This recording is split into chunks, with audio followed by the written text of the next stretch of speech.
Hello and welcome back. Today I'll be crafting a drinking glass and decorating it with the feather pattern. But first I need to cut through this very large 50mm tube with a 3mm wall thickness. And this is really difficult to do by hand just by the size and weight of this tube. I eventually want to get a lathe to help automate this process. That would help take a bit of strain off my body. Doing something large like this again and again really starts to cramp up my joints and my muscles, and so I can't really make a large quantity of them to sell. And besides the lathe, a larger torch would help speed up the process as well when working with a tube this size. But now you may be wondering, why make drinking glasses? And so I was getting low on cups and glasses. They were either breaking after the hot cycle in the dishwasher or getting lost at my brother's house because we use the same kind of plastic cups. And they got over there because I like to bring a little bit of coffee on my way, but I don't like to use plastic anymore for that. Anyhow, I was at the store and I saw the plastic cups. They were really cheap, very affordable. And next to that, they had the glasses, which were made from soda lime, and they were affordable as well. A little more than the plastic, of course, but still pretty cheap. I would have went with those, but I feel like if I have the ability to do something myself, then I'd rather do that than pay to have someone else do it for me. You do get a little bit of pride, a little bit of self-confidence when you're able to make something yourself or get it fixed. I've been fixing a lot of things here lately. Even my kiln died on me. I made a video about that, changing out the relay. And so after a while, I made a bunch of borosilicate glasses. And I started to find that I was using them every day, because of course I drink something every day. Real quick, it has taken me a while to prep the larger tube, but now I'm going to go ahead and attach a blow tube to it using a really hot seal. And it's very important here that I hold the blow tube very straight as it sets up and solidifies. If the blow tube is crooked, then all the lines and work going forward is going to be crooked. I also won't use the entire tube. I'm going to cut it in half to try to make it more manageable. The other half will be used for something else later, some other project. Besides that, glass in general can be recycled 100%. Indefinitely. Plastic, on the other hand, will break down after so many cycles. It can also sometimes leach some chemicals into the liquids inside. The same isn't true for glass. Glass is a very resilient material. It's inert to most things except for a strong acid. But now here I'm pulling out some Amazonite. It's a striking color, which is packed with silver. So much so that if you're not careful, it'll off-gas silver fume anywhere you use it. And that's what I'm hoping for, as I use it as a pseudo-fuming technique.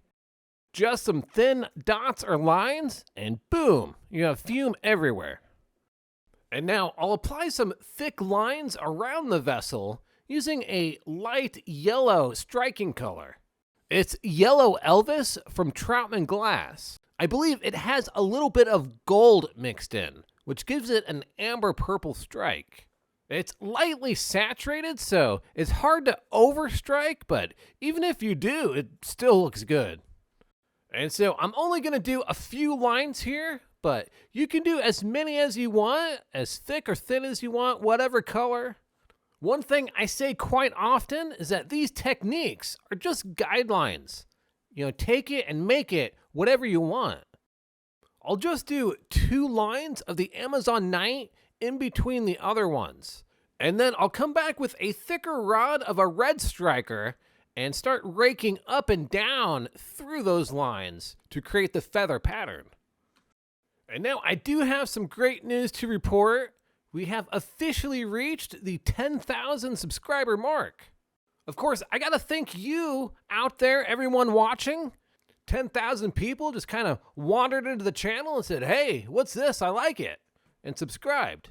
I don't think I've disappointed you either. I've been getting a lot of great comments over the years.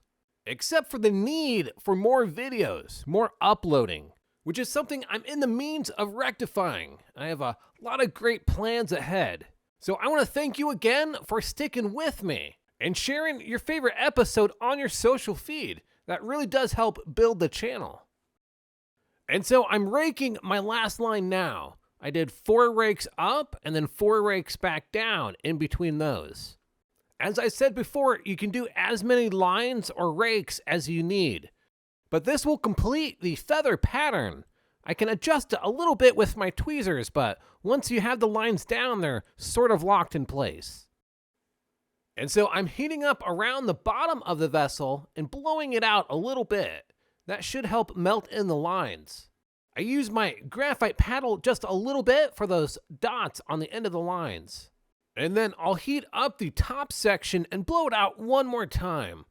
It's taking too long to melt the lines in. I could only get them about halfway. But this should give it a little bit of a grip, a bit of a tactile feel. And you can already see that fume going to work. In between the lines, there's this blue hue to it. It might not give you the same results as actual fuming techniques, so if that's something you want, then it'd be good to practice. As I'm heating up and flattening the bottom, it's going to suck up a little bit and create that indentation that you see in most bottles. And that's actually something you want. It should increase the stability of your vessel when you set it down on a flat surface. And now I'll cut off the top of the cup with my wet saw. This will be faster than a flame cut and will give me a nice straight edge. However, it will be too sharp to use. I'll have to come back in with a flame polish. That way I don't cut my lip. You can also use a lapidary device with a grinding wheel. It works similar to sanding paper, but for glass. Now to flame polish, I'll just heat around the lip until it's slightly glowing. That'll be enough to melt back that sharp edge. Lastly, I'll put it in the kiln to anneal for a couple of hours. That will relieve any stress built up during the crafting process. And I'm really liking it. I think it looks really good. There's a lot of bright blue. That's from the silver fume. The other lines were striking as well, and so we have a whole mix of color there. The edge is nice and smooth, so this will be a good drinking glass. I'm glad I made it. Now, I definitely want to make some more, especially to sell, but like I said earlier in the video, I'll have to get that lathe. If you haven't already, make sure to hit that subscribe button, share this video, and have a great and melty day.